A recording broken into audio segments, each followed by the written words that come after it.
রহমানের মুখ থেকে, স্বরাষ্ট্রমন্ত্রীর মুখ থেকে এই ধরনের বাণী শুনতে চাই যে আপনি ঠিক কতদিনের মধ্যে শহীদ ওসমান হাদী হত্যার বিচার করবেন। পররাষ্ট্র মন্ত্রণালয়ের মাননীয় প্রতিমন্ত্রী তিনি বললেন যে হারা প্রার্থীর কোনো কথা আমরা আমলে নিচ্ছি না।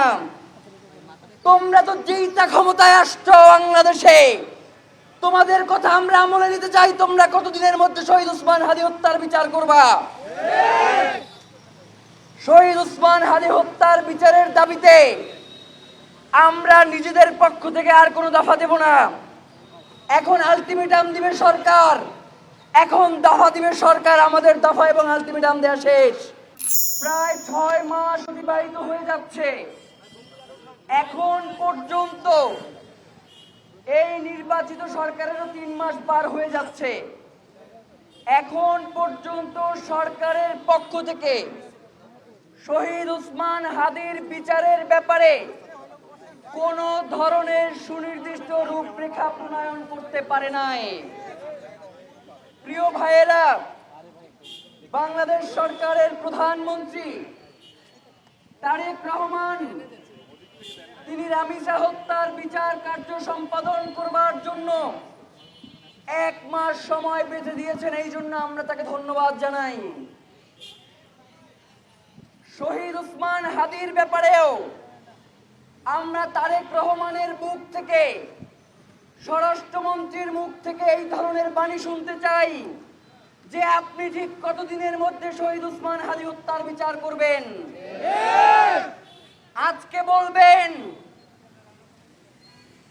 আসামি ভারতে গ্রেফতার হয়েছে, তাকে ফিরিয়ে আনার প্রক্রিয়া চলছে। 1 মাস পরে জিজ্ঞেস করলেও বলেন সেই প্রক্রিয়া চলছে। এই প্রক্রিয়া কিয়ামত পর্যন্ত চলবে কিনা আমরা জানতে চাই। প্রিয় ভাইয়েরা, শহীদ ওসমান হাদী তিনি বাংলাদেশের স্বাধীনতা সার্বভৌমত্ব রক্ষার জন্য জীবন দিয়েছেন। সুতরাং তার বিচার কার্য নিয়ে যারা তালবাহানা করবে, আমরা মনে করব তারা বাংলাদেশের স্বাধীনতা সার্বভৌমত্বের শত্রু। মমতা বন্দ্যোপাধ্যায় যেই বক্তব্য দিয়েছেন, বাংলাদেশের পররাষ্ট্র মন্ত্রণালয়ের উচিত ছিল সেই বক্তব্য আমলে নিয়ে এরপরে সত্য মিথ্যা কি সেটা উদ্ঘাটন করবার। কিন্তু পররাষ্ট্র মন্ত্রণালয়ের মাননীয় প্রতিমন্ত্রী তিনি বললেন যে হারা প্রার্থীর কোনো কথা আমরা আমলে নিচ্ছি না। তোমরা তো যেইটা ক্ষমতায় আসছো বাংলাদেশে, তোমাদের কথা আমরা আমলে নিতে চাই। তোমরা কতদিনের মধ্যে শহীদ ওসমান হাদী হত্যার বিচার করবা? শহীদ ওসমান হাদী হত্যার বিচারের দাবিতে আমরা নিজেদের পক্ষ থেকে আর কোনো দফা দেব না। এখন আলটিমেটাম দিবে সরকার, এখন দফা দিবে সরকার। আমাদের দফা এবং আলটিমেটাম দেওয়া শেষ। আমাদের যদি সামনে আর কোনো দফা এবং আলটিমেটাম দিতে হয়, সেটা হবে হচ্ছে চূড়ান্ত আন্দোলনের আলটিমেটাম, চূড়ান্ত আন্দোলনের দফা। এর বাইরে আমাদের সামনে আর কোনো পথ নাই।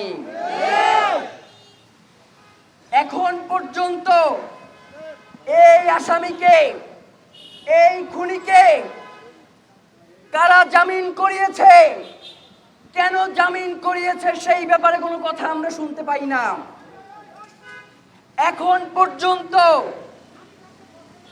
এই খুনের সাথে আর কারা কারা জড়িত রয়েছে সেই ব্যাপারে সরকারের পক্ষ থেকে কোনো আশ্বাসের বাণী আমরা শুনতে পাই না।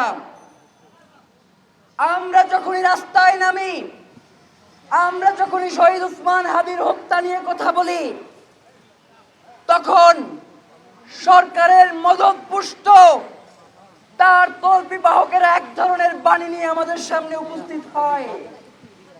তারা বলে শহীদ ওসমান হাদীর সাথে এই খুনিকে কে পরিচয় করিয়ে দিয়েছে। আমি তাদেরকে উদ্দেশ্য করে বলতে চাই, শহীদ ওসমান হাদী কোনো টেন্ডারবাজি করত, শহীদ ওসমান হাদী কোনো চাঁদাবাজি করত, শহীদ ওসমান হাদীকে চাঁদাবাজের জন্য মানুষ খুন করত। শহীদ ওসমান হাদী তো বাংলাদেশের মানুষের স্বাধীনতা সার্বভৌমত্বের জন্য লড়াই করত। সুতরাং শহীদ ওসমান হাদির সাথে পরিচয় হওয়ার জন্য কোনো লবিং করা লাগে না। বিশ্ব সাহিত্য কেন্দ্রে যাইতে কি কারো অনুমতি লাগে? বেঙ্গল ফাউন্ডেশনে যাইতে কারো অনুমতি লাগে? পূর্ব পরিচিত হওয়া দরকার আছে?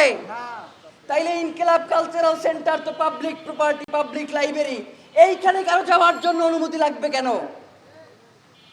এই ধরনের কথাগুলো বলবার মধ্য দিয়ে তারা আসল ঘটনাকে ধামাচাপা দেওয়ার একটা চেষ্টা করে। কোন ধরনের তদন্ত ছাড়া তাদের দলের লোকজন, তারা তদন্ত ছাড়া যারা শহীদ ওসমান হাদি হত্যার বিচারের দাবিতে রাজপথে নামে তাদেরকে শহীদ ওসমান হাদির খুনি হিসেবে সাব্যস্ত করে বিভিন্ন ধরনের বক্তব্য দেয়। আগে বলতাম যে তারা বট বাহিনী, ফেক অ্যাকাউন্ট দিয়ে বক্তব্য দেয়, কিন্তু দেখি বট তো দূরের কথা, একদম সরকারের ছাত্র সংগঠনের বিভিন্ন পদ পদবি ধারণ করে তারা এই বক্তব্যগুলো দিচ্ছে। আমরা স্পষ্ট করে বলতে চাই, এদেরকে থামান। এদেরকে যদি থামাইতে না পারেন তাহলে বাংলাদেশের মানুষ মনে করবে যে আপনি আপনার বাহিনী দিয়ে, আপনি আপনার সন্ত্রাসী সংগঠন দিয়ে এই ধরনের বার্তা দেশের মানুষের কাছে ছড়াচ্ছেন।